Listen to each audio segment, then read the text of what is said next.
Seorang pria berusia 65 tahun menjadi korban meninggal dunia setelah tertabrak kereta api dekat stasiun Kertapati Palembang. Bagaimana kronologisnya? Berikut informasi selengkapnya. Setelah sempat diberi pertolongan selama 1 jam di instalasi gawat darurat RSUD Bari, Ibrahim menghembuskan napas terakhir.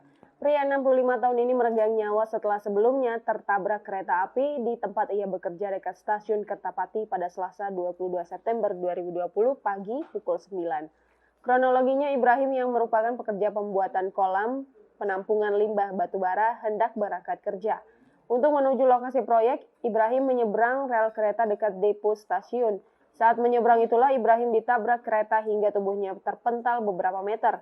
Mumu pun lalu menuju TKP dan menyaksikan mertuanya itu terkapar di tanah dengan kondisi tangan kiri putus dan kaki kanan nyaris putus. Mumu beserta pekerja lainnya lalu membawa korban ke instalasi gawat darurat RSUD Bari. Setelah 1 jam diberi pertolongan di IGD, Ibrahim menghembuskan nafas terakhirnya. Rencananya jenazah korban akan dibawa ke rumah duka di Kampung Sebalang, Desa Tarahan, Kecamatan Katibung, Kabupaten Lampung Selatan, Lampung.